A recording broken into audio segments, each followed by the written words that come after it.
should be like the in such a way that there should be negative change in free energy. That is, del G should be equal to should be always less than 0. So then that reaction would be spontaneous. And in case of a kinetics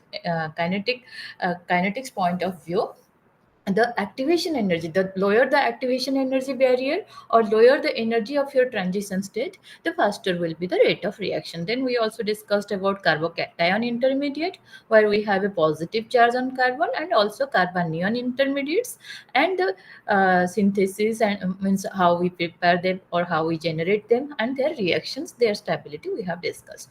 So in today's class we have four intermediates. One is your free radical intermediate, then comes your carbene and nitrene. Those are mostly similar type of things. And then we have an arine intermediate. So first is our free radical intermediates. So in case of a free radical intermediate, it is actually we have a carbon center attached to three bonds, means it has three covalent bonds, and one electron, one unpaired electron is present in its orbital. So how these free radicals are generated? So these free radicals are generated by the homolytic cleavage. By the homolytic cleavage. That means in this bond between X and Y, there are two electrons. So one electron, the bond is broken in such a way that one electron goes to each of the shared atom. So that is your homolytic cleavage. This homolytic cleavage can be done in many ways. For example, these free radicals can be generated by photolysis, like in presence of light. So for in this acetone, when acetone is subjected to your light, then that first undergoes homolytic cleavage to give you a, a methyl free radical and its CH3CO free radical. Again, this CH3CO free radical uh, actually again breaks down to give you carbon monoxide plus one methyl free radical. Similarly, here this ROCl, here also this bond is broken to give you a ethoxy free radical. Also here, when RONO is break undergoes homolytic cleavage in presence of your light, that gives you ethoxy free radical. Another class is where we have a diazo compound.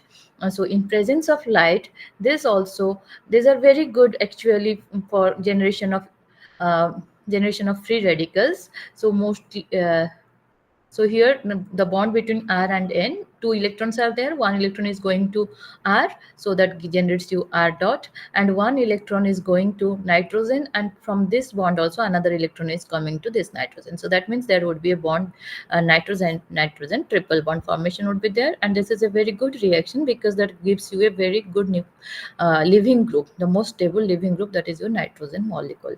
Even chlorine molecules can undergo photolysis to give you chlorine free radicals.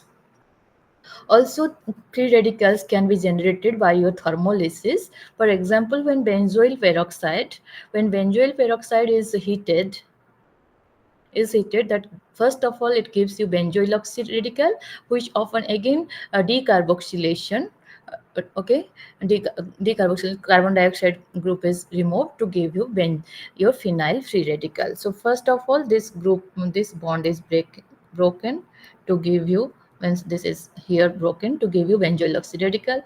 Again, this benzoyl oxide radical can undergo further cleavage to give you your phenyl radical. Similarly, we have another free radical generated, that is your 2,2-azobis isobutyrylnitrile or AIBN. So this one also first generates this bond is here. This bond is broken. One electron will go uh, to this metal.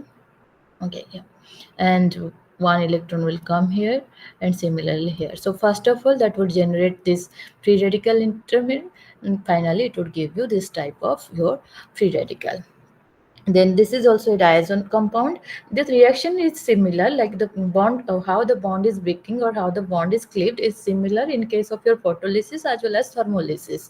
Just in case of thermolysis, you are providing energy yourself, like putting some heat, and in case of your uh, photolysis, the energy is in view of some light is given there. Okay. Similarly, your free radicals can be generated by redox reaction. For example, when it this is your hydrogen peroxide. So when hydrogen peroxide is treated with your ferrous ion, so ferrous ion gets oxidized to ferric ion, and means it would take out, it would give one electron to this one. Okay, ferrous ion would give one electron here, so that it will become Fe3 plus, and it OH dot and one OH minus. Similarly, in presence of your copper also, this peroxide, aryl peroxide, that gives you your ArCOO dot or plus ArCOO minus plus copper 2 plus. Copper gets oxidized, that means it gives one electron here, so that one the bond between it would be like this bond only, so that bond breaks to give one anion and one free radical. Uh, and also in electrolytic reactions, like when we do the Kolb's electrolytic process, in that case our carboxylate ion at anode, that would give out one electron to form RCOO dot, and which again actually lifts or departs carbon dioxide to give you R dot, and then that is the course of reaction, that 2 R dot form your RR. That is your Kolb's electrolytic process for the formation of your alkanes.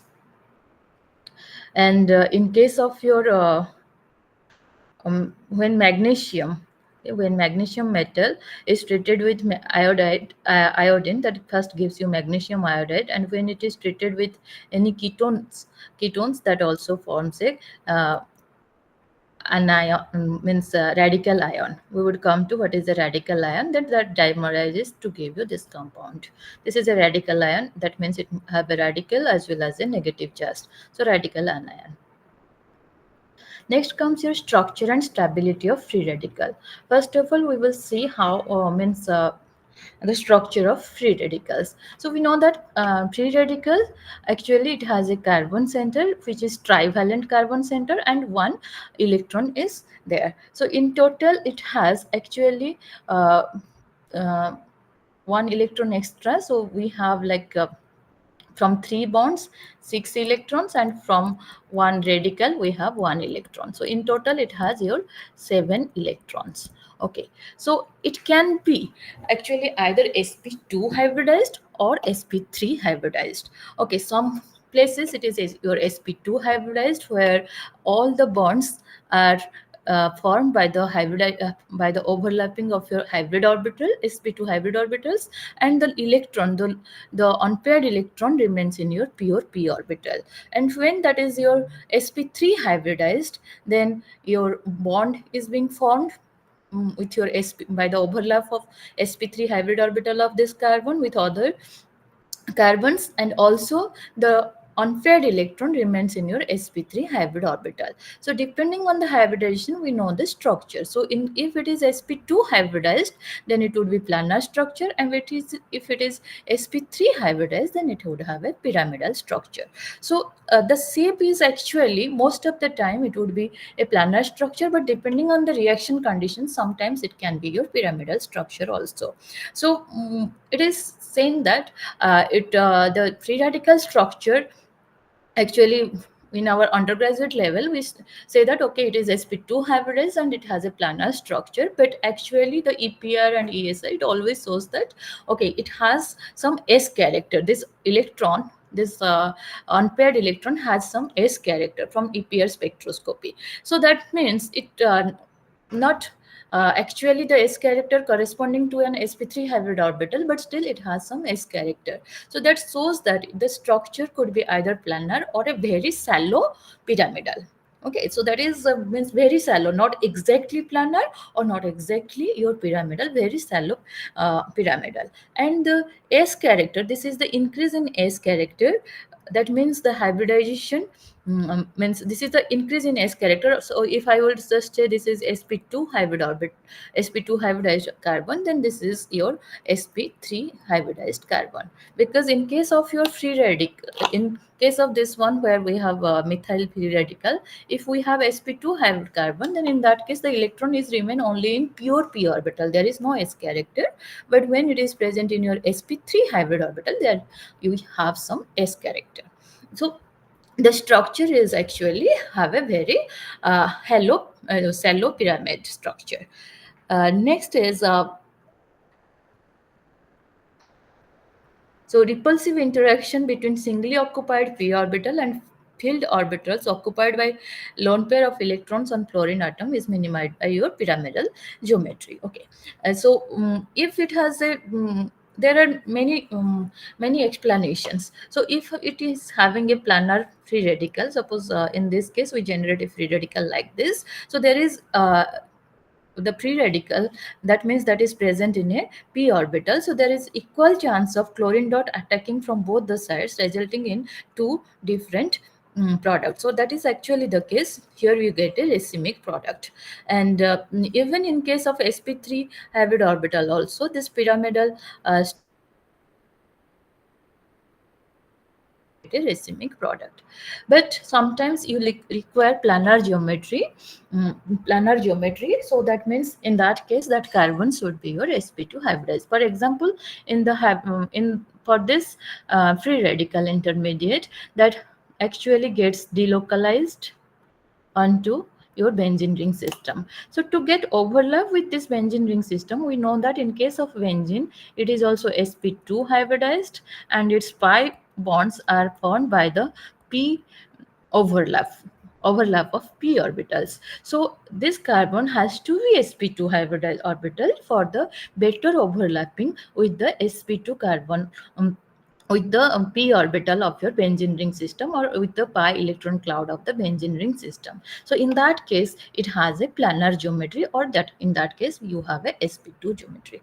But in case where there is the chance of forming a free radical at a position where your planar planar geometry cannot accommodate. For example, in the case of a bridgehead position, here if you say that this carbon is going to be sp2 hybridized planar, then that won't be formed. So in that case this free radical intermediate would have a pyramidal geometry. So as you can just see in this type of reaction, this is your apocampyl peroxide. When it undergoes decarboxylation, it gives you a apocampyl radical, and this is possible because this has a pyramidal geometry. But if it would have given a uh, would have given a carbocation intermediate, so it would never give that carbocation intermediate, because for a carbocation intermediate that carbon has to be planar, so this is not possible. But in case of your free radical generation, that is being possible, because the free radicals can adopt either planar structure or your pyramidal structure. So that's why this is mostly in case of your bridgehead positions, the free radicals acquire a pyramidal structure or geometry. Next is your stability of free radicals. So in case of your free radicals, as I have already told, in the carbon which have your unpaired electron, that carbon has in total your 7 electrons. So it is actually less than the octet. So this means that is an electron deficient group. So that means this is an electron deficient group. So this can be stabilized by your electron donating groups. So this one would be stabilized by your electron donating group. Whatever be the effect, but it would be stabilized by your electron donating group. For example, in this case, inductive effect, we know that in methyl we do not have a plus I group, but in case of primary we have one plus I group, in case of secondary we have two plus I groups, and in case of tertiary we have three plus I groups. So three electron donating groups are present here. That means this is the most stable free radical, that is your tertiary is more stable as compared to secondary, as compared to primary, as compared to your methyl. Same is the case with your hyperconjugative effect. In case of hyperconjugation, which we have already discussed in case of carbocation, in uh, hyperconjugation actually the free radical or whatever be the intermediate, the next carbon, if it has a hydrogen attached to it, then that bond breaks, or that there would be a sigma overlap. mostly we have a pi overlap, but in case of hyperconjugation, there would be sigma overlap. So that gives okay, here that bond should not be there. So that would give you, that would give stability to this radical for a fraction of time. That would give, that would be your H dot and this alkene. And then next it would again take out this it would go back to this place, and again this hydrogen bond would form, would give out its electron, or actually overlap with this bond, and it would again generate H dot here. So that this is a that stabilizes your free radical. And the more the number of CH3 groups attached to your carbon having your free radical, having your unpaired electron, the more will be the stability. So in that case, our tertiary is more stable as compared to secondary, as compared to primary and methyl. Next comes your resonance effect. Whenever there is an plus R group attached to it, as I already told, this is an electron deficient moiety. So when some electron donating groups, so in that case, we would say those are your plus R groups. In inductive effect, we say the plus I groups. So in resonance, if there are some plus R groups, for example, this allyl free radical, so that can just stabilize by your delocalization. So this unpaired electron is delocalized onto this carbon. Again, this can go back like this. Even in case of your benzyl free radical, that would be stabilized by delocalizing onto the benzene ring. So here we can write down another 3-4 structures. So the actual resonating structure is a resonating resonance hybrid of all the resonating structures. So that stabilizes your free radical intermediate. Whatever with the charge or an unpaired electron, when it gets delocalized, it becomes more stable.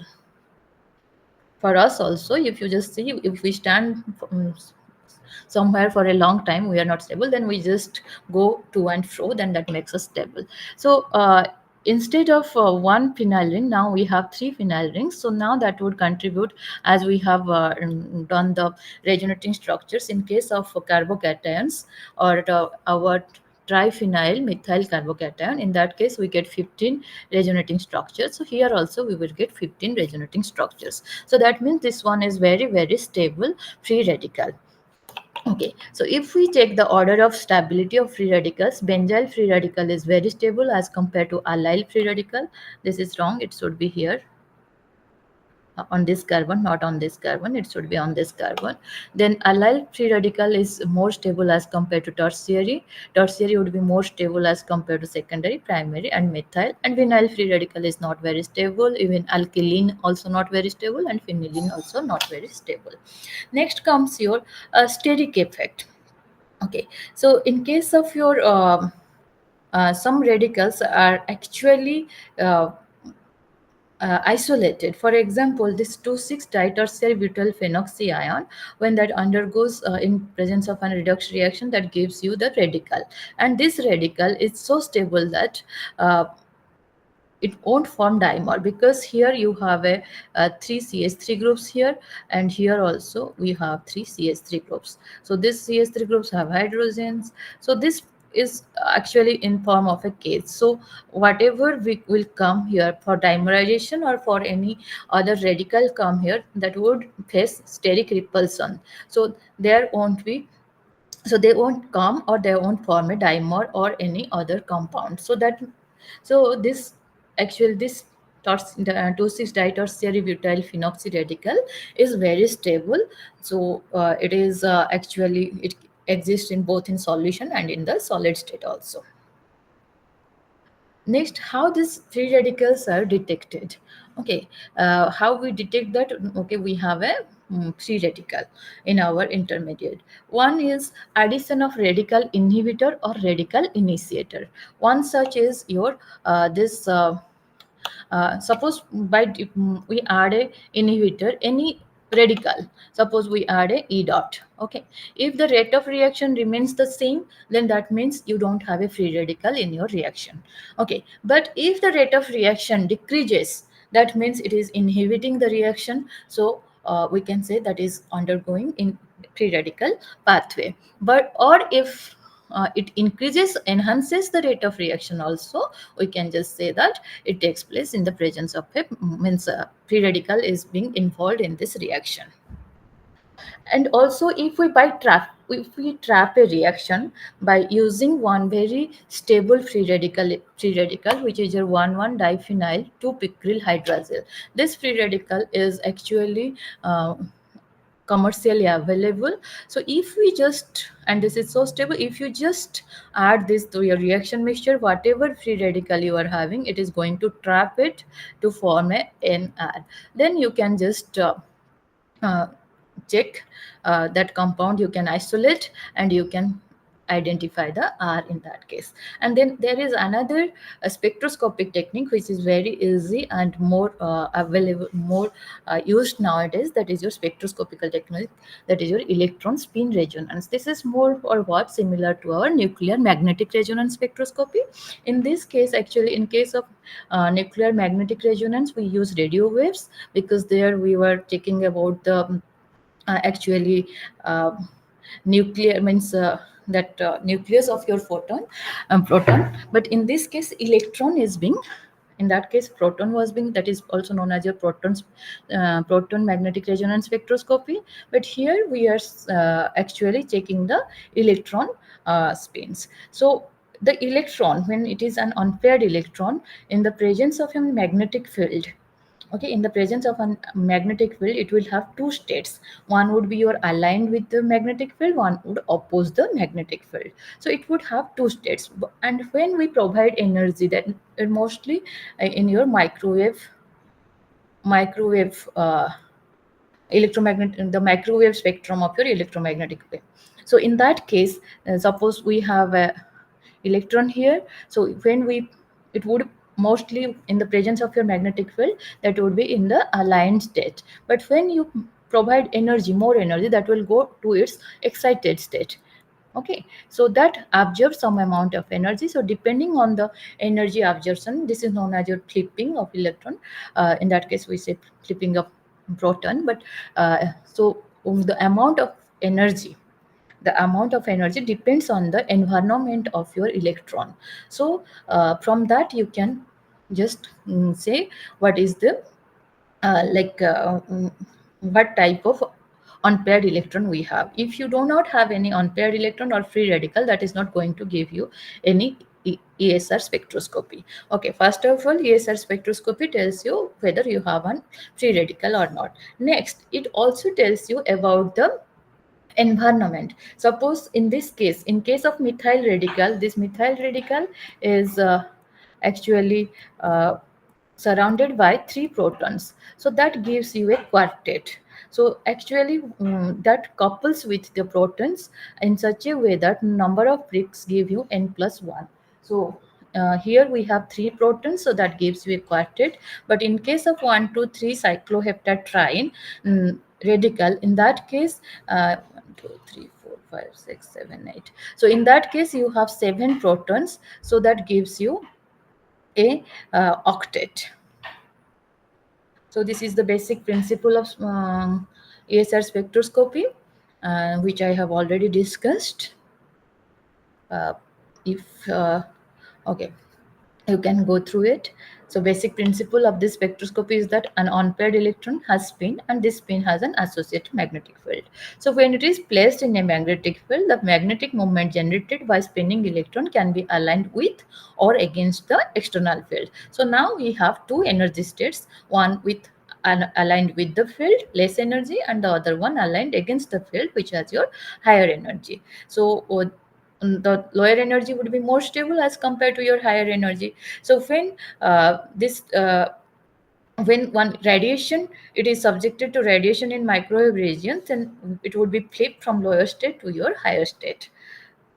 So that gives you the ESR spectrum. Next comes your mechanism of free radical reactions. So in most of the in your free radical reaction, it normally involves your chain reactions, in which there would be initiation, 3 steps: initiation, propagation, and termination. So first in this we should have an initiator. Okay, first there would be the formation of your free radical initiator. In this case, suppose chlorination or whatever, first this free radical would be generated, then it will undergo, it would react with other, suppose Cl dot would react with our RH, that gives us R dot plus HCl, then that would propagate. So that would be the initiation. Then comes your propagation step. Once this happens, like here, so once this CH3 dot or R dot is formed, then that goes attack another chlorine molecule to give you CH3Cl plus Cl dot. So in case of propagation steps, and it goes on, then again the Cl dot will attack your methane, and it goes on. And in case of your propagation step, in every step you will see that there would be a generation of free radical, and in the final step would be the termination. So in that case, when you're in the course of reaction, there would be more and more concentration of your free radicals, so there would be a chance that two free radicals would come together to terminate, means they dimerize, or if it is the same type of radicals, they dimerize, or ch3 dot cl dot, that would give you ch3cl, so that can terminate your chain reaction. And next, in case of your aryl reactions, that is your SRN1 mechanism of free radical reaction. Here also, first step, your one electron is added to your ARX, that gives you a radical anion. Then again, that would be minus X would be removed from it to give you your phenyl radical, which again reacts with your RH either to give you your product. So that would be your ter-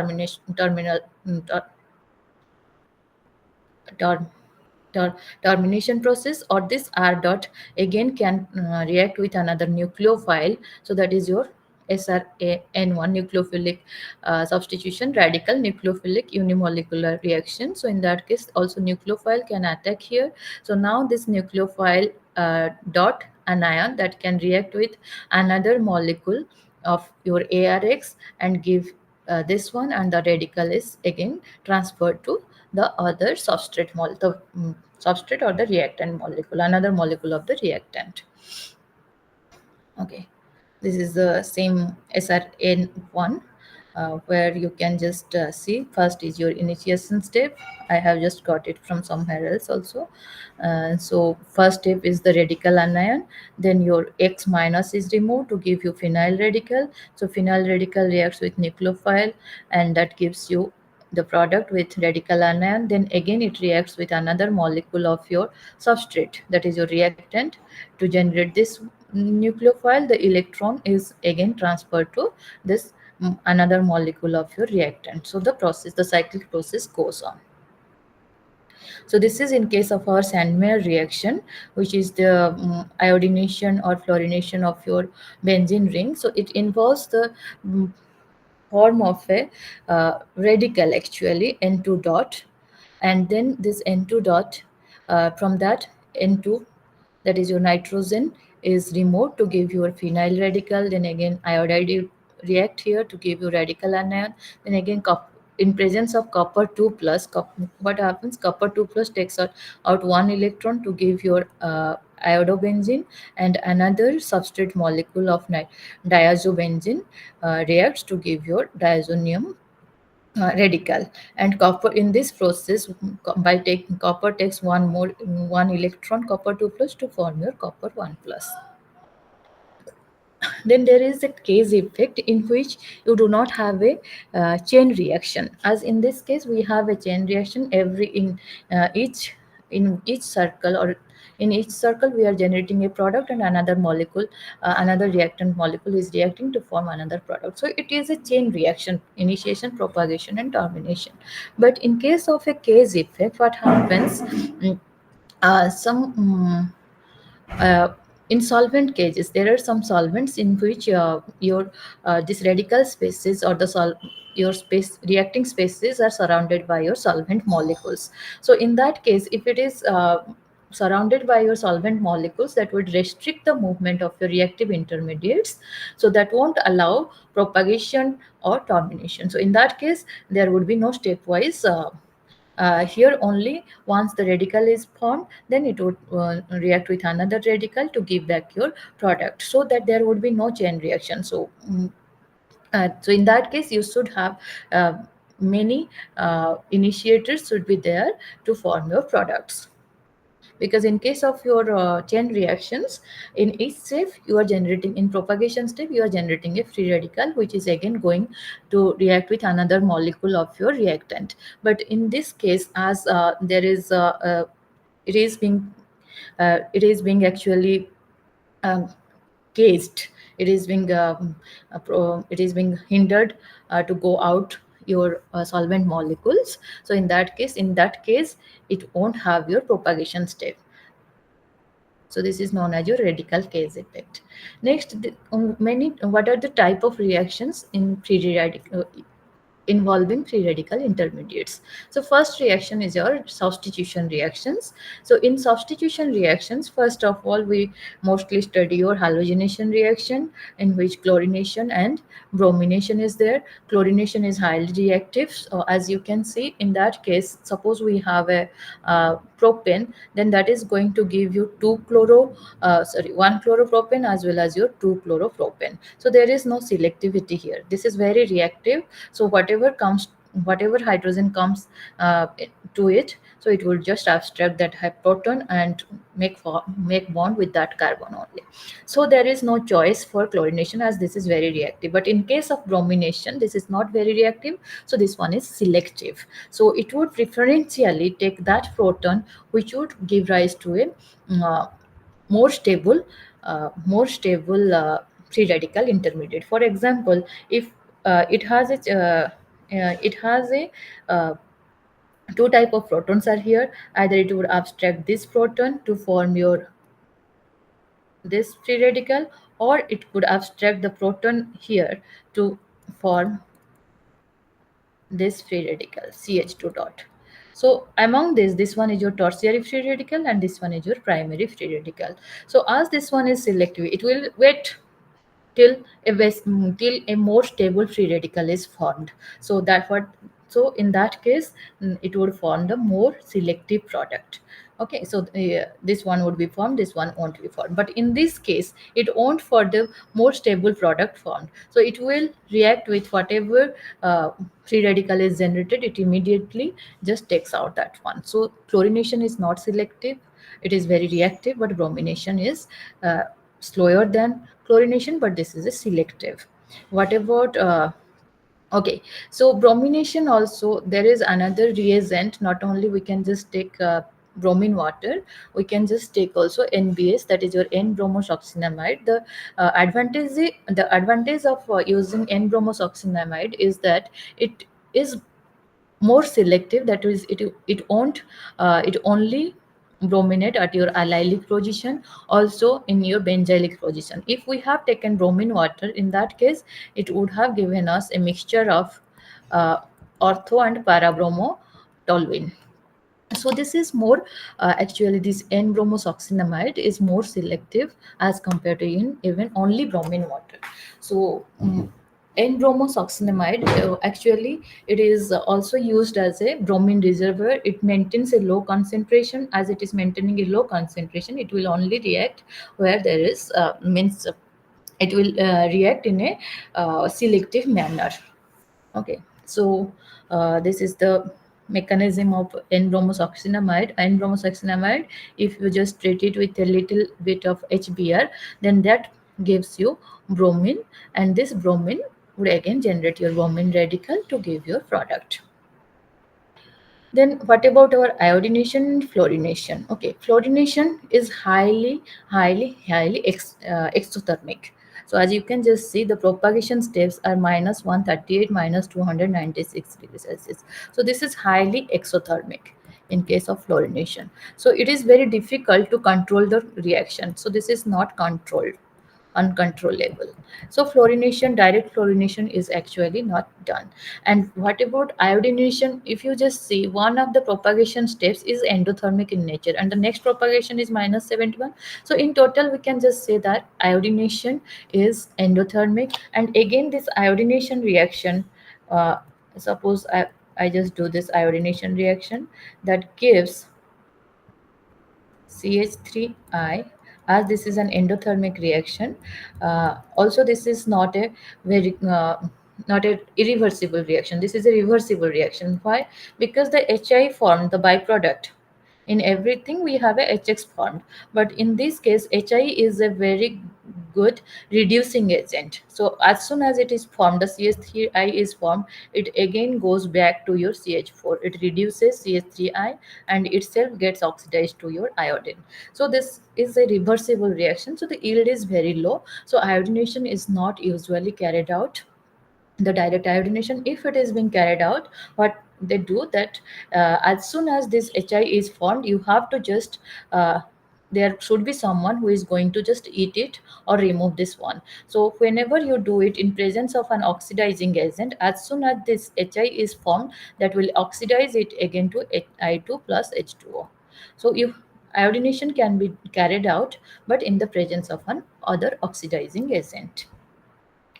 Next is your like which hydrogen is going to be your abstracted in case of your halogenation. So that is your polar effect of in halogenation. Suppose we have already one chlorine group or any halogen group is present in your molecule. So in that case, if only the radical stability is the only factor, in that case this one would be this carbon, as we have told, this would give you a secondary sorry, the radical this carbon should be more reactive, but actually if you just see, this one is the least reactive as compared to your uh, the other carbons. The most reactive is your 7, this gamma carbon. So this is alpha beta gamma carbon. The reason is here we have a chlorine substituent which is an electron withdrawing group. So there is a because of this we have a delta plus character here. So the chlorine dot, it won't go where, and the hydrogen, removal of hydrogen would be difficult. One electron would be removal of H dot would be difficult here as compared to here. So as compared to here, and here this is a win-win situation, because that is going to generate a primary free radical, but here that is going to give you a secondary free radical. So gamma would be more preferable, first of all due to your polar effect, as well as it is going to give you a secondary free radical. Next comes your addition reactions. So how this free radicals are added. So first one is your addition of halogens. So first, when our halogen free radical is formed, that can added across a double bond, carbon carbon double bond. So uh, to form, give you the product. So from this we can just add H dot to give you a saturated product. And another important consequence of this is that when we add bromine dot to this one, and then first of all you just see we have a cis dichloro ethylene, and by the addition of bromine dot, that is generating a carbon carbon bond is now single bond. So now this bond can be rotated, and now this, as this can be rotated, removal of Br dot would result in a cis and also trans, and as cis dichloroethene and trans isomer. And we know that trans is more stable. So this one would, as this one is more stable, this one would predominate in the equilibrium mixture. Next is addition of halogen acids. There we have added directly halogen. So in case of your halogen acids, we have two products.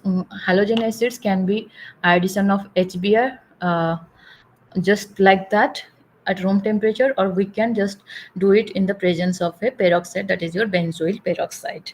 So when in case of addition reaction, the one we have yesterday studied, I think, maybe, uh, but that gives you actually bromine is attached to that carbon having more substituent, or that having less number of hydrogen, that is known as your Markovnikov's rule.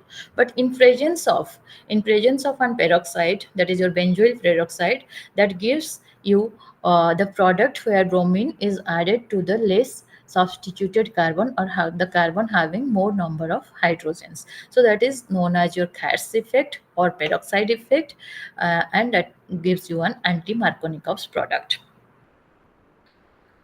So as you see in dark, that gives you the bromine added to that carbon having more or less number of hydrogens, but in case of peroxides or in presence of light, that gives the product where bromine is attached to that carbon having more number of hydrogen or less number of carbon. And in contrast to your addition of HBr, this anti-Markovnikov addition product, as we all know, that happens only in case of HBr addition, not in case of HCl and HI, because the energy required to break this HCl bond is very high, so that does not give you HCl. And although HI bond is easy to break, but it immediately forms iodine, the I dot, the iodine free radical which is formed, it immediately gives rise to iodine. Next is your auto oxidation. It insert oxygen in presence of oxygen, it undergoes auto oxidation. So we should have a free radical here.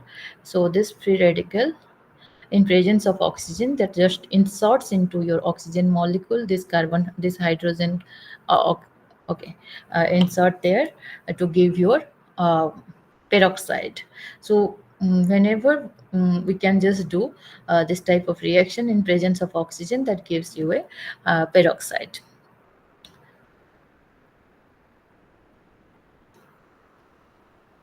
So oxidation with lead tetraacetate, that gives also first generates this acetoxy free radical, which undergoes this cleavage to give you two ketones. So this is mostly the lead tetraacetate is mostly used for the oxidative cleavage of your cis diols. Trans diols are not cannot be cleaved by lead tetraacetate, or it is a actually evidence that the diols are present in a cis manner. Okay, so the cis diols in presence of in reaction with lead tetraacetate first forms this cyclic intermediate, which undergoes your uh, undergoes homolytic cleavage to generate these free radicals, which again, like you can just see, this bond will break to give you this product. Next is free radicals also undergo some rearrangement reactions. Rearrangements means one group is migrated to another group. For example, this free radical, first of all, this carbon monoxide is removed to give this type of radical. So what happens here? See, among these two C6, here we have two C6H5 groups. So here, as we have in the last class, I have told us phenyl group has a better migratory aptitude as compared to your methyl group. So that would just migrate here, so that it would generate a free radical on this carbon. Similarly, in this case, this pi bond. Okay, so this pi bond would generate here, so that generates a free radical on this side. Nearly always involve migration of the aryl group. As I have told, migratory aptitude of aryl groups are better, or the phenyl group is better as compared to your alkyl groups. So in this case, whenever we have two situations, so this phenyl would be migrated to form this type of intermediate species as your transition state, and then that forms this uh, final rearranged free radical. Then it will undergo some reaction to give your product. Then comes your radical ions. So radical ions are formed, suppose we have mm, a molecule, if we just provide it with one extra electron, so in that case it would be negatively charged as well as one unpaired electron. So if we remove one electron from it, then it would be your radical cation, because from anywhere on the system we are removing one electron. So any bond would be like broken to give one electron. So in that case we get a radical, as well as one electron is less, so that is would be a cation. So those are known as your radical ions. It can be radical anion or radical cations. For example, in hydroquinone, in presence of oxygen and alkali, that gives you one this type of your radical anion. So here the upper oxygen is having the radical and the lower oxygen is having the negative charge, and this one is resonance stabilized, and in presence of H plus, that is going to give you hydroquinone plus quinone. Similarly, in case of your radical cations, from this actually tertiary, this is a tertiary amine group. Uh, Tertiary amine, if we remove one electron, that gives you N plus. It has a lone pair of electron, one electron is being removed. So that gives you N plus, which is resonance stabilized. So this is known as your radical cations. Next comes your carbons as intermediate. So in case of carbon, this is also a neutral moiety, neutral intermediate, but here the carbon is divalent. It is bonded to two other carbons or two hydrogens maybe, or two other groups, but and it has a lone pair of electron. Okay, these two electrons maybe, we will come to it, may remain as paired, or sometimes it can be unpaired electrons remaining in two other orbitals. While doing the structure, we will do that. Okay, so this is your methylene carbon. This is your, that is name is methylene, CH2 dot, dichlorocarbon or dichloromethylene, diphenyl carbon, like that. So how we generate these carbons are generated by many means. First of all, this can by photolysis. If we do the photolysis of diazomethane, that generates your methylene by the removal of your nitrogen. Even when ketene is subjected to light or heat, that also generates methylene plus carbon monoxide. This can also be obtained from your chloroform or any haloalkanes to give your corresponding carbons. For example, when chloroform is treated with potassium tertiary butoxide, that is a very strong base. It first removes this hydrogen, which is acidic because of the presence of three chlorine groups, that gives you dichlorocarbon. And this even this dichloro di, this dichloromethane DCM, also in presence of your n-butyl lithium, this is another base that would remove one proton from this, that gives you chlorocarbon. So similarly, from methylene iodide also, if we just treat it with zinc, then first it would give you iodomethyl zinc iodide, and this iodomethyl zinc iodide is masked carbon. That is a carbenoid, means that is a carbon like, it would, in presence of light, it would immediately give you methylene or plus zinc iodide. Even thermal decomposition of sodium trihaloacetates, that is CCl3COO minus Na plus, you might have seen this in case of your iodoform reactions. So that first generates your CCl3 minus, and this CCl3 minus, then we, in iodoform reaction, we just treat it with acid HCl, that gives us CHCl3 chloroform.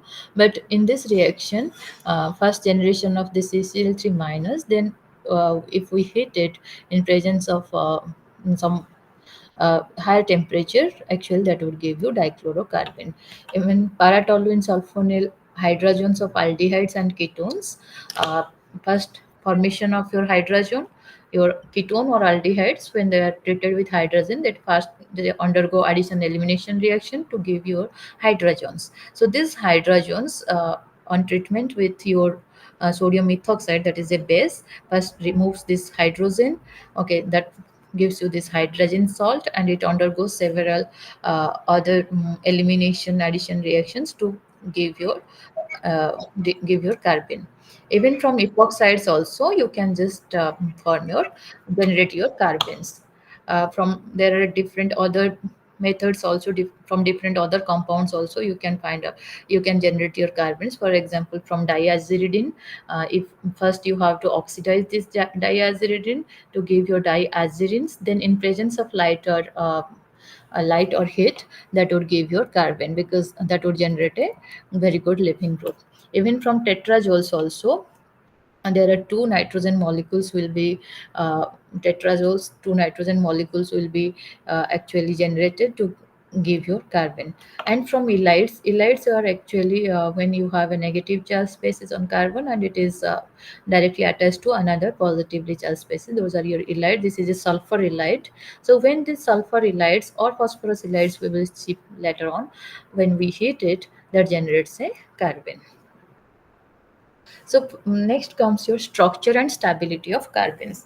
So carbons are actually, if we just see, the total number of electrons on carbon is 6. So among this, from these 6 electrons, total number of electrons, like uh, two are from bond, so there are 4 electrons, so there are 2 electrons is remaining. So these 2 electrons can either remain as a pair, or they can remain as singly occupied. So there are two hybridization is possible. If both are has formed as a pair, then that carbon should be sp2 hybridized orbital. So in that case, in two sp2 hybrid orbitals are used in bonding, and another sp2 hybrid orbital contains your lone pair of electron, and the other p orbital remains empty. So that is known as your singlet carbon, because the spin multiplicity is your 2s plus 1. So here spin multiplicity s is equal to plus half plus minus half, so that is your 0. And so in that case, your total spin multiplicity is equal to 1. 2s plus 1 is equal to 1. But in case of your triplet carbon, in that case, your central carbon is sp hybridized. So sp hybridized means this two we have two sp hybrid orbitals that is used of in bonding with the two other carbons or any other groups, and the 2 electrons remain in 1 orbital. Now we have two pure p orbitals. Okay, so in that case, one electron will remain in each orbitals. So this one is known as your triplet carbon, because they are present in both the different orbitals, and they are of equal energy. Here Horn's rule of maximum multiplicity applies. So here both the electrons would be of same spin, plus half, so that is equal to 1. So the spin multiplicity is equal to 2s plus 1, that is equal to 3. So that's why that is known as your triplet carbon. So among these two carbons, as you can just see, this one is bent structure, singlet carbon is bent structure, because we just check the bonded form. So that is your bent structure, but triplet carbon is your linear. Okay, so when the bulkiness of the groups, like this R groups, if they gets more and more bigger, the angle increases, so it converts into your triplet carbon. So mostly triplet carbon is more stable state as compared to a singlet carbon, because in case of your singlet carbon, the bond angle is less, as well as both the electrons are in your same orbital, so there would be electron repulsion, so that is less stable. The singlet carbon is less stable as compared to your triplet carbon.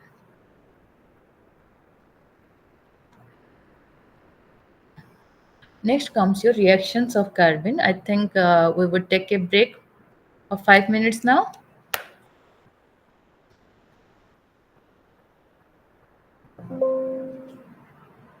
Can we take a break for 5 minutes? Okay, I will be back by 7:35.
Well,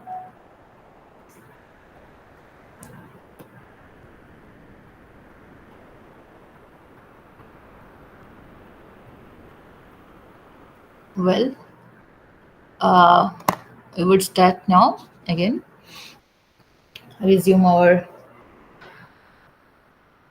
discussion. For reactions of carbons, up to now we have just studied the structure and stability of carbons. So now comes the reactions of carbons. So carbons can undergo mostly three type of reaction. One is your addition reaction. That means it would added across a carbon-carbon double bond. Insertion reaction, that would be being inserted between a bond. Here, for example, in between your carbon and hydrogen bond, it has been inserted. This carbon has been inserted, and it can also undergo some rearrangement reactions in which it would give you a rearranged product. So mostly singlet carbons. In case of singlet carbons, both the electrons are in the paired state. So that behaves mostly as an electrophile. Uh, but in case of your triplet carbon, both the electrons are unpaired. Okay. So in that case, the triplet carbon behaves as a radical. So first reaction is your cycloaddition reactions of carbon. So in case of cycloaddition reactions of carbon, first comes your addition across a carbon-carbon double bond. For example, in case of your addition of carbon with cis-butene, if cis-2-butene, if first the singlet carbon, when it is added, that is going to give you cis-1,2-dimethyl cyclopropane. Even the trans-butene would give you trans-dimethyl dibromocyclopropane. So in this case, if it is carried out in the absence in the presence of an inert gas, just if you heat it, we do not give any other means condition. In that case, singlet carbon would be formed, and that gives the this cis butene will give you the cis product. But if this reaction is carried out in the presence of an inert gas, the singlet carbon which is being formed would be now converted to your triplet carbon. So now this triplet carbon, first it would react in a actually free radical manner. So first this one would react here, so that this would add CH2 dot, and this C uh, this um, both the carbons are having one electrons. And again, when now this is a single bond, so now there can be free rotation about the carbon carbon bond. So in that case, if there is carbon free rotation around carbon carbon bond, then the ch3 group was up the plane, now it would be your down the plane, and then you do the spin inversion, then that can get paired, or that would give you this cyclopropene, where you get a trans. So starting from cis, you can get trans, as well as here if it is added like this, then it will undergo without rotation, it can also give you your cis. So in that case, with triplet carbon, you see you are getting a mixture of cis and trans product, but in case of your singlet carbon, you are getting a specific product. Cis is giving cis, and trans is giving trans. So singlet carbon is mostly specific in nature, stereo specific, but triplet carbon is not stereo specific. Similarly, another cycloaddition reaction in case of your cyclohexane when added to a carbene, so that gives you a bicyclic compound. Cis bicyclo means two rings are being fused with each other, so that gives you a bicyclic compound. Similarly, when if we just treat it with anpirol, as you can just see, sometimes it also undergoes a ring opening or ring expansion. For example, with pyrrole, when we treat it with dichlorocarbon, and so it gives you a pyridine. So the ring expansion has occurred here. Next comes your insertion reactions of carbene. In insertion reactions, the carbene is inserted between two atoms of a bond. For example, in this carbon hydrogen bond, has been inserted to give you alkane. Even in this reaction, uh, with your propane that gives you butane, so that gives you higher analog. Okay, whenever there is two types of protons, there is a chance of different carbon hydrogen bonds that is going to give rise to different a mixture of products. For example, in this reaction with propane, it can either give you n-butane, or it can give you your isobutane, or methyl 2-methyl uh, 2-methyl propane, methyl propane, because in that case it is being inserted on this carbon hydrogen bond. In this case it is being inserted this here. So in that case you are getting a mixture of products. Whenever there is an situation, or whenever there is a possibility of two different carbon hydrogen bonds. So mostly these insertion reactions, uh, actually the if you just see the mechanism that inserts to the back lobe of the carbon hydrogen bond involved. Okay, suppose this is our carbon hydrogen bond involved, so this CH2 would react actually its back lobe of this carbon and this hydrogen, giving you the product. For example, in this case, our CH2, this hydrogen, it is being inserted, suppose this carbon hydrogen bond, it is being inserted in carbon hydrogen bond. So as this is going to attack from the react from the back lobe of this carbon, so in that case now back lobe means back lobe of this carbon hydrogen bond. So as this is up, it is going from down, so now this OAC group would, in the end product, your OAC group would be up the plane. Okay, this is another case of your insertion reaction in which it gives you it gives ring expansion. So here other examples of carbon insertions are there. For example, here in this case, first it forms a bicyclic product, and this bicyclic product can undergo other reactions, to give you a cyclic a more ring expansion product. The size of the ring has been changed or expanded by one atom.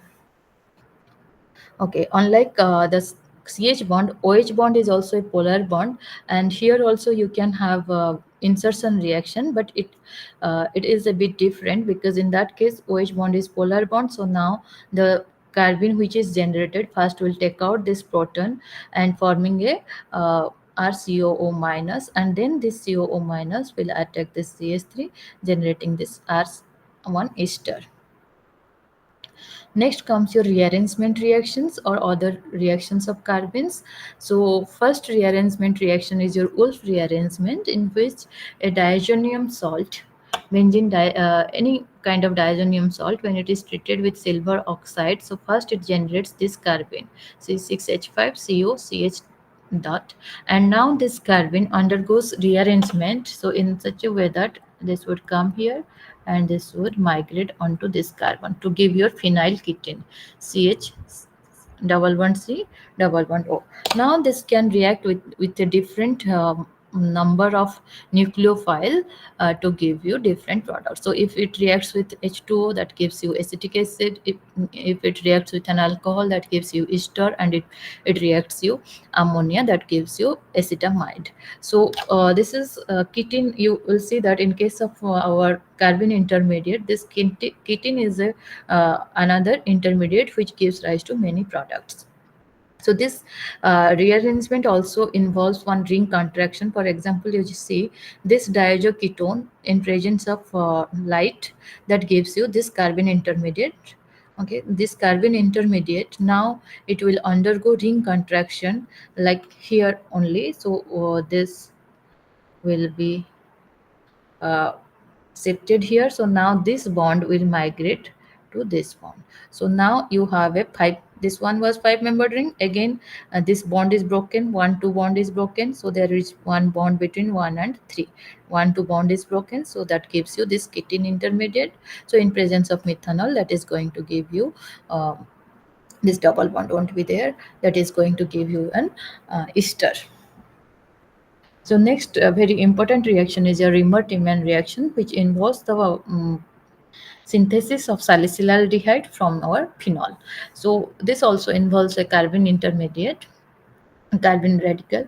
So first is the formation of carbon intermediate. So chloroform in presence of potassium hydroxide that forms a dichlorocarbon, and your phenol in presence of your alkali that gives you phenoxide ion. So this undergoes an electrophilic substitution reaction. Mostly it goes at ortho and para position, and as salicylaldehyde, the ortho product is our compound of interest, so we have just written here it almost goes to your para position also.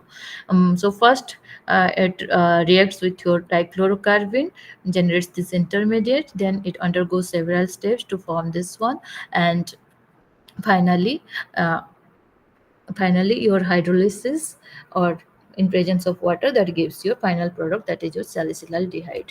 Next, another important class of reaction is your carbylamine, which is mostly used in case of your distinction between primary and secondary or tertiary. Mostly in this case, primary amines gives the positive test to this carbylamine reaction. So carbylamine reaction also involves the formation of a dichlorocarbon, and this dichlorocarbon is attacked by your prime nitrogen of your primary amine, and there would be proton loss. Then there would be many substitution reactions. Both the chlorines will be substituted to generate this N double bond C, and that would give you an isocyanide, and this gives you a very bad smell. So if you have a primary amine compound, if you treat it with chloroform in presence of alkali, that is going to give you a very foul smell, but secondary and tertiary amines do not respond to this reaction. Next is this dichlorocarbon is also used in the preparation of your orthoformate ester, like dichlorocarbon when treated with your alcohol, ethanol, then that first forms your ethyl orthoformate, and this ethyl orthoformate will undergo many nucleophilic substitution reactions to give your orthoformate ester. Also, this carbon undergo Wittig reaction. So this dichlorocarbon, when treated with your triphenyl phosphine, then first it generates a phosphorus halide. So now this phosphorus halide, when treated with a carbonyl compound, that gives you a dianion type reagent medium, phosphorus oxide, and then that can undergo your um, first it undergoes cyclization, that it undergoes decyclization to give you an to give you an alkene. Actually, this Wittig reaction is used for the preparation of alkenes from your ketones, and that involves your carbon intermediate. Next intermediate is our nitrogen intermediate. Nitrogen intermediates are actually the nitrogen analogs of your carbon. In case of carbon, we have a carbon with two bonds and a lone pair of electron, or depending on the structure hybridization, you can have a one unpaired electron in each of the orbitals, or a lone pair of electron in one single orbital. Okay, so but nitrogens, in case of nitrogens, nitrogen is bonded to only one atom. It has already a lone pair of electron. We are not mentioning this lone pair of electron, but it has another two electrons, which now can be present as a unpaired electron, or it can be a paired electron. It can present a paired electron. So how this nitrogen is generated? So first of one thing is it can be generated from your azides. From HN3, when you remove nitrogen from it, that is going to give you your nitrogen intermediate. So nitrogen intermediates, so this is your alkyl azides. When alkyl azides is subjected to heat or light, that gives you the nitrogen intermediate plus nitrogen, uh, nitrogen as your radical. So this is like just, and this nitrogen is being removed from it can be generated from alkyl azides, also from aryl azides, from phosgenes. As you can see, phosgenes when treated with azides, that first forms azidoformate, and this azidoformate undergo cleavage photolysis to give your ethoxycarbonyl nitrins. So this is your azidoformate starting from your first gene. So even potassium azide, when treated with your cyanide chloride, that gives you your cyanogen azide. So now this cyanogen azide can also give you cyanonitrins. Okay, so there are different, so mostly it is generated from your azides. Azides is N, single bond N, triple bond N. So you have just here plus and minus.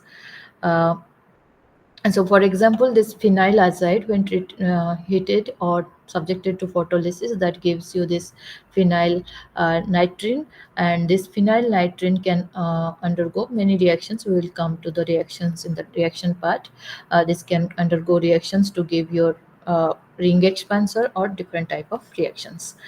Then it can be also produced from oxidation reduction reactions. For example, your cyanamide, when treated in presence of an oxidizing agent, that gives cyanonitrins, or this azide, this hydrogen R2NNH2. This hydrogen also on oxidation gives you this nitrin. Also, this can be formed from your isocyanates. We will deal with it. This uh, isocyanates, by the removal of carbon monoxide, that gives you your alkyl nitrins. Next, oxaziridins. You can just go through your that supplement whatever is given to you. So there are many other methods also, from oxaziridins, sulfonyl amines. So in all these cases, these are your photolytic process or your in presence of heat. That just involves, as you can see, everywhere there is involvement of the removal of a very stable gas. So in this case, your uh, sulfur oxide is sulfur oxide is produced, and in this case your nitrogen gas, some cases you have carbon dioxide gas, would be removed to give you your intermediates. Then comes your structure and stability of nitrins. As in your carbons, this nitrins can be also singlet nitrin as well as your triplet nitrin. So in case of your singlet nitrin, your it is your sp2 hybrid orbital.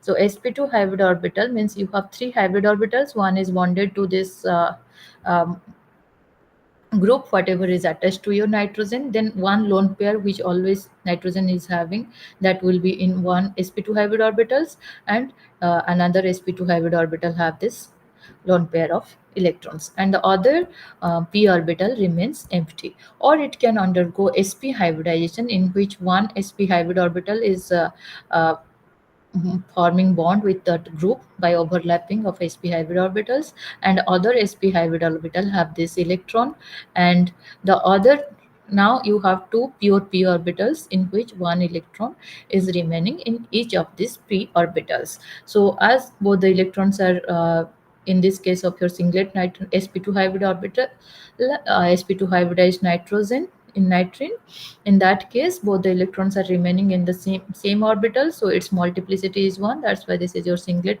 nitrin. And in this case both the electrons are in different orbitals, are they are of equal spin, plus half and plus half, then that arises your multiplicity 3, so that is your triplet nitrin. Many studies shows that triplet state is the ground state, but some reactions, it shows that initially the reactions are done in your singlet state. However, with time, that would be your it can change to your triplet state. So like I have told, in case of your carbene, singlet species acts in a stereospecific manner, whereas triplet species behaves as a diradical. The addition would be non-stereospecific. Okay, so the nitrogen intermediates are highly reactive, therefore it is very difficult to isolate. These are stabilized when reacted with carbon monoxide and alkanes. The nitrins get trapped as per the following reaction, and in the process get stabilized. For example, when we just find this phenyl nitrin, if we treat it with carbon monoxide, that is being trapped in phenyl isocyanate, and with carbon carbon double bond, that is being trapped in a cyclic form. Then comes your reactions of nitrins. So nitrins can undergo many reactions. First of all, it can undergo isomerization, in which you just see one hydrogen is going to this nitrogen and it is forming an imide. And also it can undergo hydrogen abstraction. You can means from your solvent or from anywhere to give the primary amine. So alkynyl nitrins generally rearrange to imines which are tautomeric with your nitriles. So this rearrange, first it rearranges to form your imines. This is your imine, and this tautomerizes, like tautomerism is the like hydrogen is going to this carbon, this carbon, and there is a carbon carbon triple bond here, that is tautomerism, as in case of our ketoenol tautomerism. So in your that is the same compound, but it is remains in two forms in your uh, uh, uh, depending on the temperature temperature and conditions. So on there it is tautomeric with your nitriles. So another reaction is your coupling. It can dimerize, okay, and or it can do hydrogen abstraction from any other group which is present in your reaction mixture. For example, AR N dot, it can abstract hydrogen from this methyl group to give your methyl free radical, or and then again another hydrogen it will abstract to give your primary amine. Or it can also undergo some rearrangement to first give you such as alkyl azio format. So first it gives you this nitrogen intermediate, and this nitrogen intermediate can also abstract hydrogen from other groups to give you alkyl carbonate. Okay, insertion reaction, when like in carbons, it can be inserted between two atoms in a bond to give the product. So, such as in this case, the nitrogen is inserted between the carbon and hydrogen bond RH, and giving rise to this secondary amine product. Sometimes your insertion in a carbon hydrogen bond leads to a ring closure. For example, in this case, first it will generate a nitrogen intermediate here. Okay, so now it would be inserted across the double bond, so that would form a bond here. Okay, the bond here. So in that case, that leads to your ring closure, and it gives you a bicyclic product. Next, thermal, well, and so singlet nitrine and your triplet nitrine, we will just see. So in case of your singlet cis 1,2 dimethyl cyclohexane, when it is treated with your singlet nitrine, it undergoes your insertion reaction and on this position. So that gives you this one is your major product. And when trans 1,2 dimethyl cyclohexane undergoes your insertion reaction with the singlet nitrine, that gives this one as your major product. Next is your 1,3 dipolar cyclo addition. So 1,3 dipolar cyclo addition means it the nitrine addition with a 1,3 dipolar system. For example, ozone. Ozone is a 1,3 dipolar system. In that case, you have a 3 atom 4 pi system. As you see, you have 2 electrons here and you have 2 electrons here, and it is a dipolar system. So here 1 and 3 would be added to your any system, that is known as your 1,3 dipolar cycloaddition. The addition reaction takes place in a cyclic manner, and it goes through a cyclic transition state. So ozone, azides, and your diazo compounds, acyl nitrins, these are all a class of your 1,3 dipolar compounds. So when your nitrins react with this 1,3 dipolar system, that gives you uh, 134. In this case, that gives you 134 oxidiols. Next is addition of nitrins to alkenes. So singlet nitrine gives stereospecific product, but your when singlet nitrine, first of all, whenever your reaction is started, it first produces your singlet nitrine. Then with time, it would do the intersystem crossing to give you triplet nitrins. And as we know that singlet nitrin gives a stereospecific product, but triplet nitrin gives a non-stereospecific product. For example, here when cis butene is treated with, it is the same as in case of your carbon only. So when cis 2 butene is treated with your uh, this carbon, so first it would give you cis aziridine, and then after some time it is converted to your trans 2 butane, which gives you also a your triplet nitrate, so that gives you trans product also. Even trans when trans 2 butane is treated with your nitrogen intermediate, it gives trans as well as cis. So first it forms your cis, first it forms your singlet nitrine, then after some time, so in that case, that is stereospecific, cis will give cis and trans will give trans. But after some time, this singlet nitrine would be converted to your triplet nitrine. So in that case, that would give you a mixture of cis and trans. Next comes your rearrangement reactions of nitrines. So in case of nitrines that also undergo rearrangement reaction, for example, in this case, when your you have a group here that can undergo 1,2 alkyl shift to give you an imine. For example, this tertiary butyl azide first this type of carbene is formed, nitrogen is formed, then it undergoes 1,2 alkyl shift. This group is shifted to this nitrogen, and this lone pair of electron would form a bond with your carbon. So that forms one imine. And in case of whenever that is present, sometimes this also undergoes this type of reaction undergoes to give you a ring closure also. Next is this is the most important reactions of your nitrins, that is three rearrangement reactions, which involves in all this rearrangement, it involves the formation of an nitrine intermediate, which again goes to your isocyanate intermediate, then you would get a final product. For example, first reaction, your Hoffman rearrangement, or that is also known as your Hoffman bromamide reaction, or this is also known as your Hoffman degradation. Because if you start with an amide, primary amide, that gives you primary amine having one carbon less than your starting amide, and this reaction takes place in presence of one halogen, mostly suppose here bromine, and one base alkali, and heat, water and heat. So what happens, the amide first, the alkali takes out one proton from this uh, nitrogen. Okay, so that forms n minus h, and then that forms your n bromo product.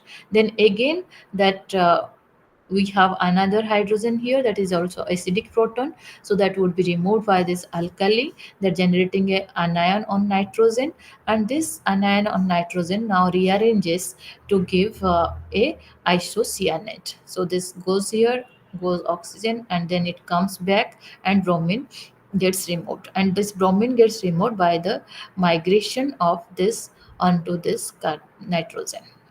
Okay, so that forms a isocyanate uh, cyanate intermediate, and you just see that gives you a nitrine intermediate. Actually this n, uh, this would be removed, so that gives you a nitrine intermediate, then that undergoes this rearrangement migration of this group to give your isocyanate. Now this isocyanate, when we have water in our mixture, so now that water will attack this carbonyl carbon, and finally giving rise to your RNH2. So that would be a series of reactions, uh, COH2, then proton loss, again attack of proton, so then RNHCOH, then that would undergo decarboxylation to give you your amine, primary amine. Then there is another this type of rearrangement, that is your Courtius rearrangement. In Courtius rearrangement, the starting material is your acyl azide, which is formed from your acyl chloride, acid chlorides. From acid chlorides, when treated with azide, that first forms your acyl azide. So now this acyl azide, when you treat it, it nitrogen gas is removed to give your nitrogen intermediate. So this nitrogen intermediate actually immediately rearranges to form your isocyanate. And now this isocyanate can give you a range of product depending on the uh, depending on the system you have taken. If you have taken in alcohol, then that is going to give you this n alkyl, this kind of um, intermediate, or if you take water, then that would give you this carboxylic group, and if you just take add 2 double dash nh, then and finally that is if you decarboxylate it, that is going to give you rnh2. Or just you can stop here to give you a carbamate or an amine.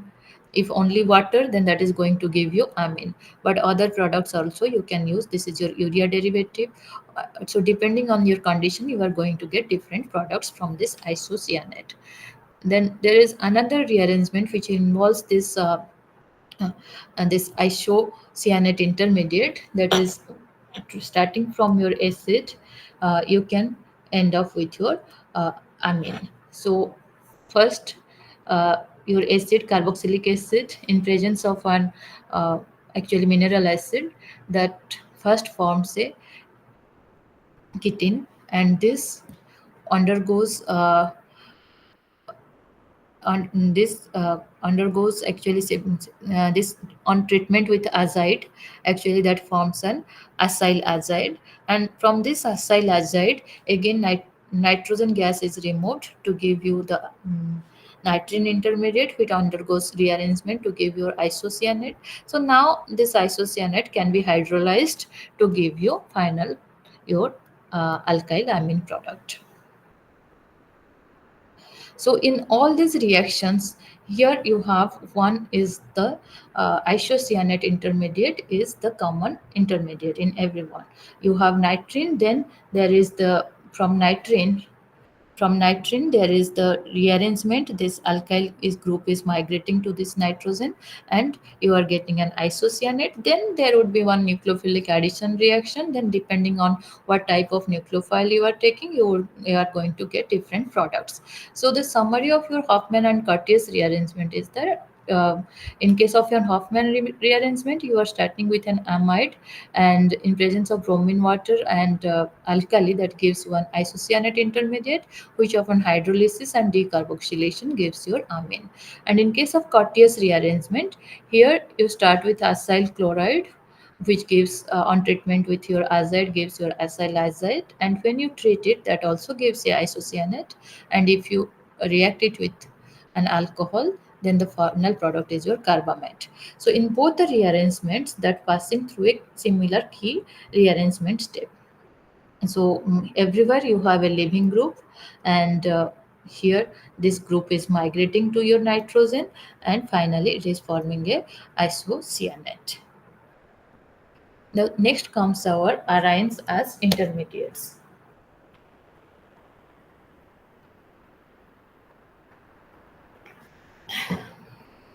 Before uh, aryne intermediate, so first check our aromatic nucleophilic substitution reaction.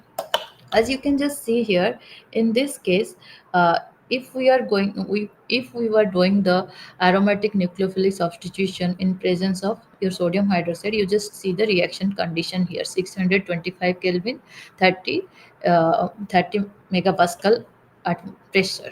So that is the very drastic condition it has to be provided for the nucleophilic aromatic substitution, or substitution of this chlorine by one nucleophile OH group. So why it is so? Actually, our in case of aliphatic halides, alkyl halides, the nucleophilic substitution takes place in two manners. One is your SN1, one other is your SN2. Okay, in case of SN1, first the this group leaves to form one carbocation intermediate, and then your nucleophile attacks. So that's it, your SN1. And in case of SN2, what happens? The nucleophile attacks the backside of your carbon halogen bond. Okay. Uh, Nucleophile attacks the backside of your carbon halogen bond, so that takes place in a single step. But what happens in case of your aromatic compounds? The nucleophilic substitution reaction is very slow. uh, if it happens, then it requires very drastic condition. Okay, so as you can see, it is very drastic condition. So why? The reason is, in this case it is a sp3 carbon, but in case of your aromatic aromatic carbons. This is not an sp3 carbon, and this halogen has lone pair of electrons, and this lone pair of electrons are actually delocalized onto this benzene ring. So as a result, this carbon halogen bond is more stronger in this case. So here it acquires a double bond character plus, but still it is having a double bond character. So in that case, it is difficult to break this bond, and it is difficult to form a positive charged ion on your benzene ring. Okay, so it is difficult to form a positive charged ion on benzene ring. So SN1 is not possible in case of aromatic compounds. And what about SN2? So for SN2 reaction, it has to nucleophile has to attack from the backside of your uh, carbon, okay, containing your halogen. So in that case, it has to go through the pi electron cloud. So in that case, it will have very strong inter-electronic repulsion. So SN2 will also not take place in case of your aromatic nucleophilic substitution reaction. So if somewhere it is being happened, then it is taking very drastic conditions. But this drastic condition is changed when some nitro groups are introduced at your ortho and para position. Here you have two nitro groups at ortho and para position, and you just see here, here the condition has changed to 400 Kelvin, okay, and no atmospheric pressure. And when you have three nitro groups, that has come down to your only heating, means you have to just heat it 100 degrees Celsius or something, and only the nucleophile is only water. You are not even using sodium hydroxide also. So the reaction conditions change when we put a nitro group at ortho and para position. And nitro group is a strong electron withdrawing group through resonance, we know that. Or the reaction also occurs if we just do the reaction in liquid ammonia in presence of an amide, that is a very strong base. In that case also the reaction takes place. Okay, so first of all, we know that, okay, why this reaction is slow. Aromatic nucleophilic substitution does not happen, but whenever we have a presence of this nitro groups, the reaction takes place more smoothly. Or if we have a NH2 group, the reaction takes place smoothly. So what is the reason behind it? If we have a nitro group, as you can see, first of all, it takes place by your addition. So there is one evidence, we will not go detail, but why this happens, I am just saying. The mechanism, whenever we have a nitro group, so first your nucleophile adds, so that generates a negative charge which gets stabilized by this nitro group. As you can see, it gets stabilized by the nitro group. So and this takes place more easily. So more the number of nitro groups, the negative charge, the intermediate, because that is the slowest step, that is the addition of your nucleophile. So in that case, the mm, presence of nitro groups, more and more nitro groups present at your ortho and para position, actually stabilizes this intermediate. So as you can see, the negative charge is always being formed at your ortho position and your para position. So whenever it is present at ortho and para position, this reaction gets faster.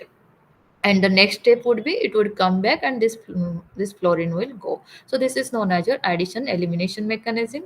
It is not possible when you have a metanitrophenyl fluoride. So what happens when we use it in presence of liquid ammonia and a high strong base, that is your potassium amide? And that, in that case, the reaction takes place at a very low temperature. So in that case, actually, that happens in a different pathway, that is known as your elimination addition pathway. First it eliminates, then it add. So first elimination occurs as we do not have any other form. So first we have a very strong base that would take out a proton which is next to your chlorine. It won't take other protons because this proton is more acidic as compared to this proton here. So that would first take out this proton and form a benzene intermediate, which then reacts with the ammonia or nucleophile add to give the final product. So this undergoes an elimination addition product. So nucleophilic aromatic substitution takes place mostly in two pathways. One is your addition elimination, one is your elimination addition. Addition elimination occurs whenever you have very strong electron withdrawing groups present at your ortho and para position, and elimination addition occurs whenever you have a very strong base. And such as potassium amide in presence of your liquid ammonia. So that takes place in two pathways. And in the last pathway, that undergoes one that passes through one benzene intermediate.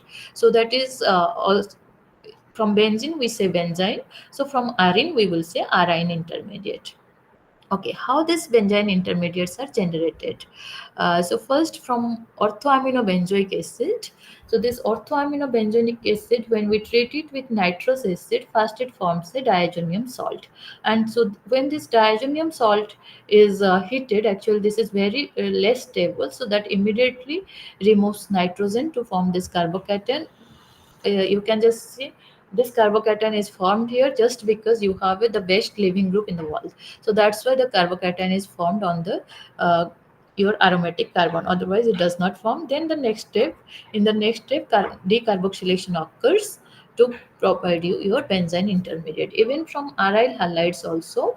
In that case, this is done in a concerted mechanism. Concerted mechanism means it is being attacked here, it is going there. So all this takes place at the same time: proton loss as well as benzene formation and the loss of this halogen. So that takes place at the same time. So from aryl halides, when you have a very strong base that removes this proton, and in a concerted manner that generates your benzene intermediate.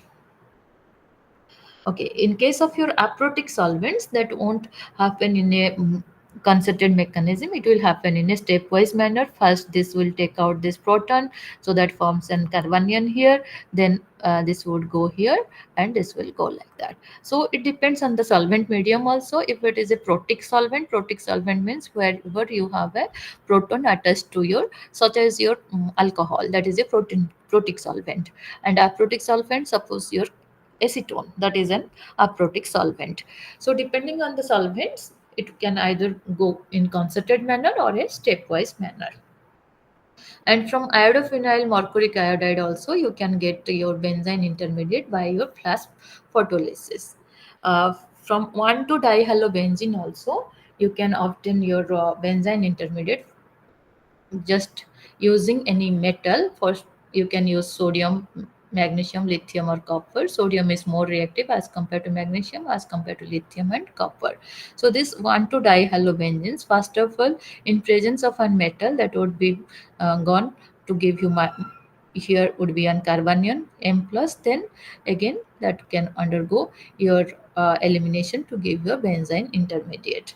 For example, in presence of your magnesium, so first it forms a Grignard reagent, and then the bond breaks to form your benzene intermediate plus MgBrF.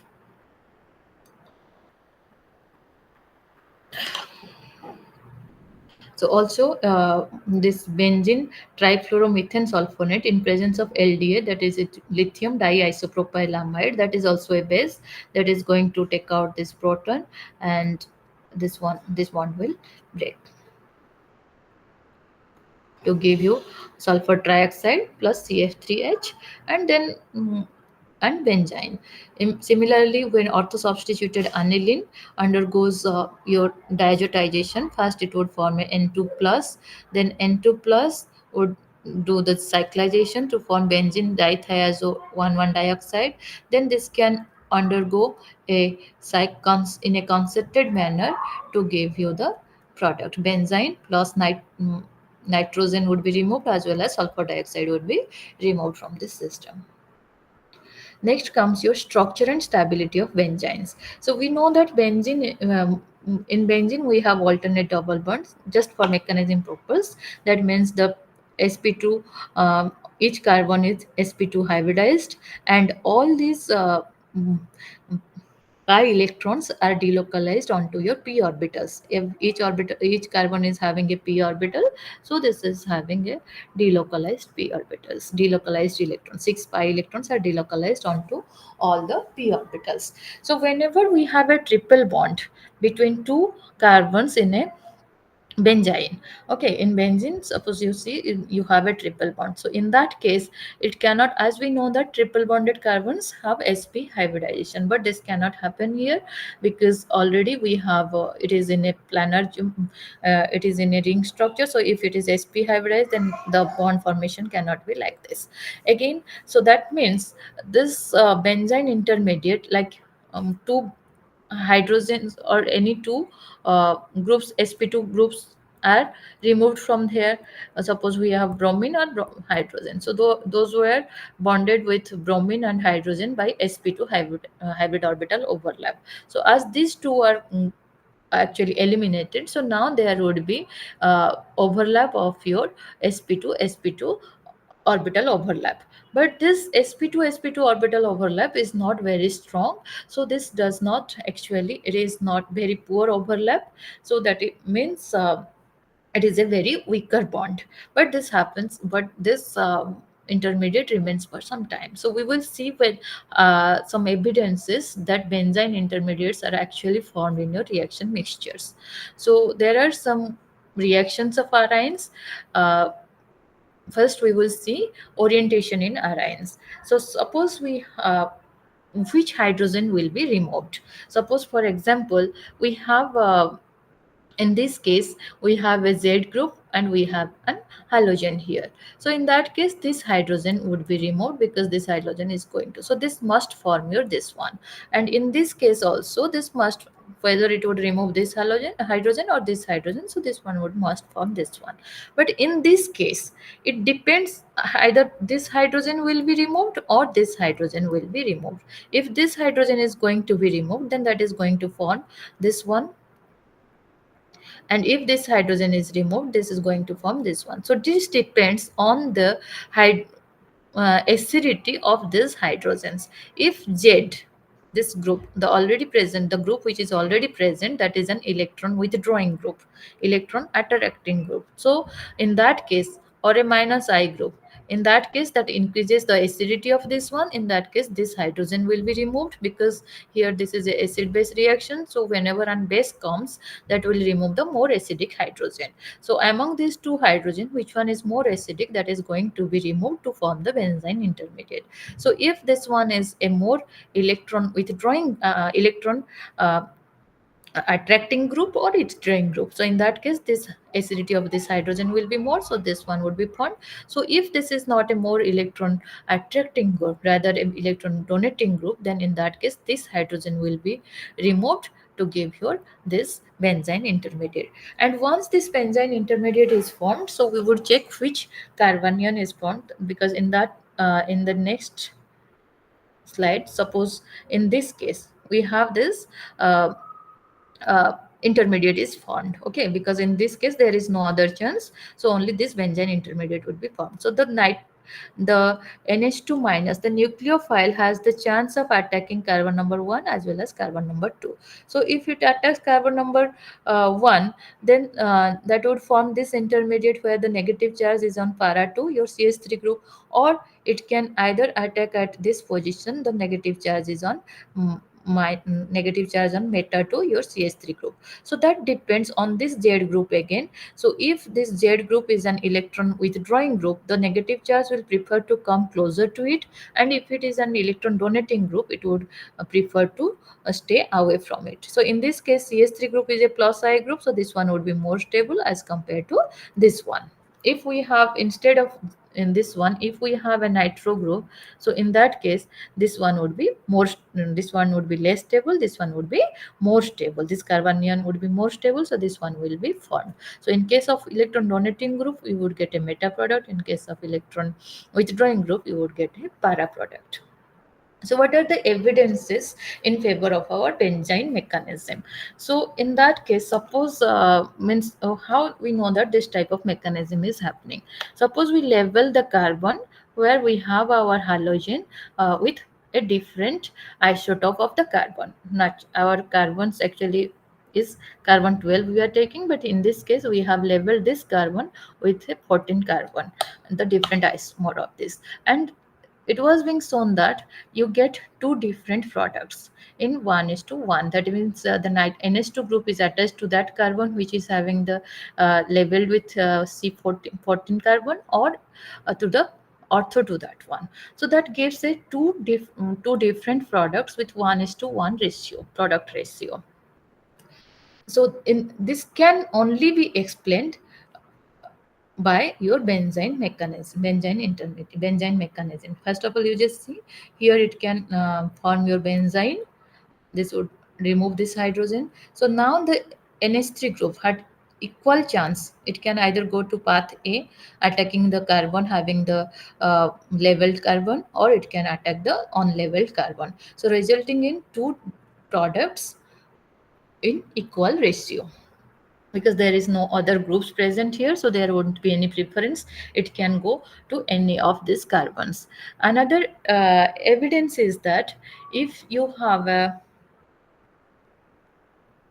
okay, I will, another evidence, okay, I will go back to that slide later. So if you have two both the ortho groups, for example in this case here the in halos here this in this aryl halides, both the ortho groups are present, both the ortho groups are blocked. So in that case no reaction takes place because there is no hydrogen to be removed. So in this case there this reaction does not take place.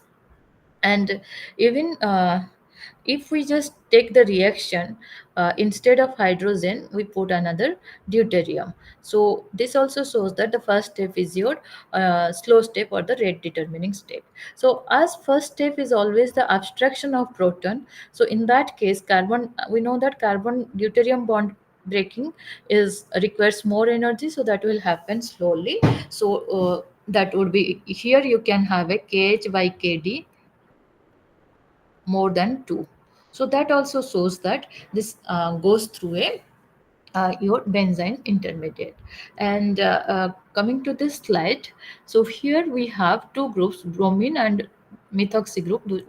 Those are ortho to each other. So now there is no other chance, only this hydrogen will be removed, so that would give you this benzene intermediate. Okay, and in this case, as you see in this case we have two hydrogens are there, but among these two hydrogens, this hydrogen is more acidic, so that would be that proton would be lost, so that you are going to get this benzene intermediate.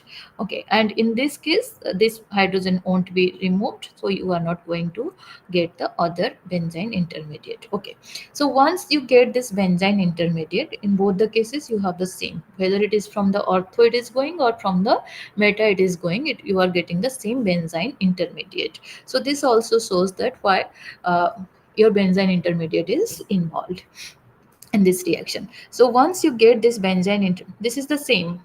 Don't get confused. This is 1, 2, 3, 1, 2, 3. So whether your parabromo anisole or orthobromo anisole, that is going to give you the same product. Okay. So because that is going through it, the same intermediate, which can only be explained by your benzene mechanism. So this benzene intermediate is formed. Now this NH2 minus can either attack this carbon or this carbon. If it attacks this carbon, it generates a negative charge on the position which is ortho to your methoxy group, and if it attacks your this carbon number 3, then it generates a negative charge on carbon number 3, which is meta to your OCH3 group. So as this is a minus I group, so the preferred product would be the negative charge which is generated nearer to their methoxy group. Here it is just one carbon away, but here it is two carbons away. So this one would be generated, this carbanion would be generated, and you would get only this product. So whether it is orthobromoanisole or metabromoanisole, that is going to give you the same product. Next reactions of benzenes are cycloaddition reaction and your ring closure reactions. So cycloaddition reaction is whenever an addition reaction takes place in a cyclic manner. Those are known as your cycloaddition reactions. So there are different type of cycloaddition reactions. I will come to it. So first of all, in this case, In presence of an uh, base, this is your phenyl lithium, that is a base that would abstract this proton from here to generate this benzene. Now this benzene would be, you have a nucleophile directly attached to the same molecule. So this is an intramolecular nucleophilic addition reaction.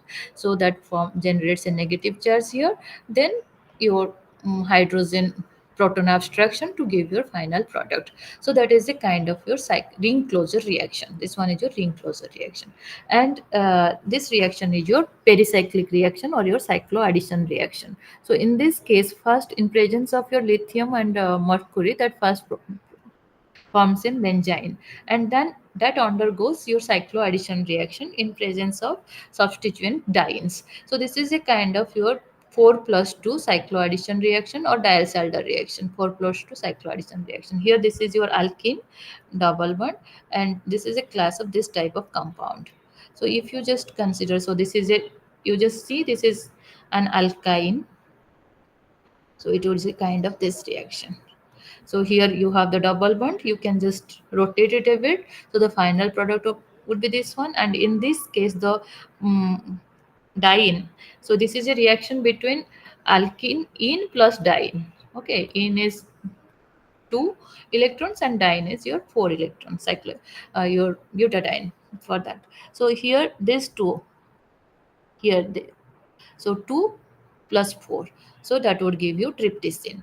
So this is an cycloaddition reactions of benzene. This also gives another evidence that you have your benzene intermediate.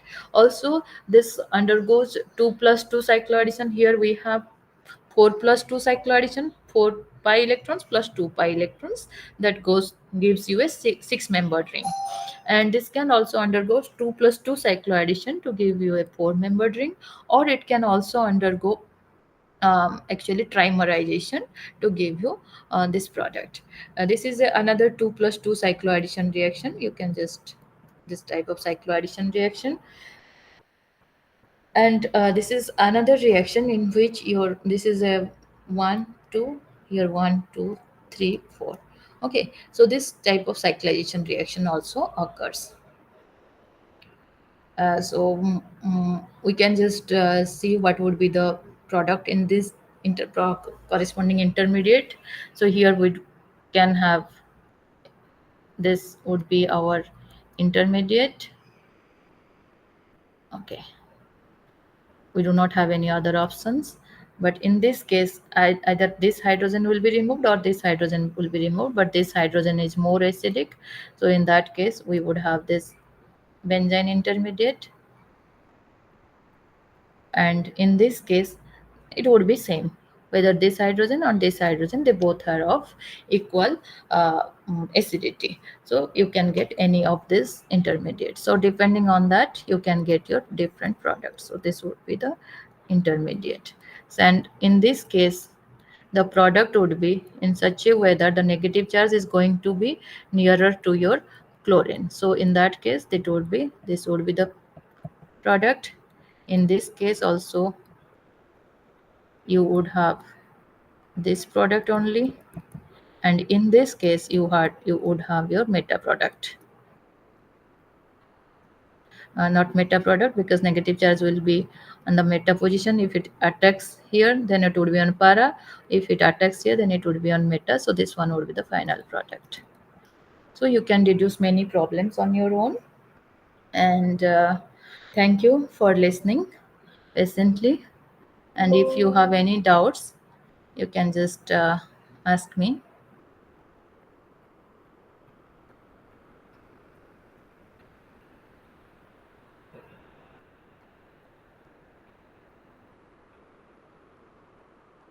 Anyone is having any doubt?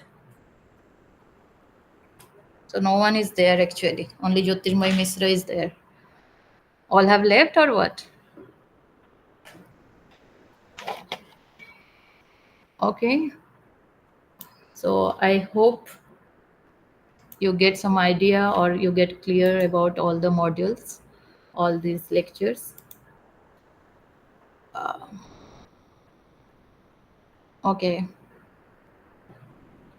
Thank you.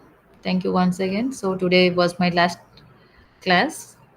So I hope all the best for you. Thank you, ma'am. Most welcome. Good.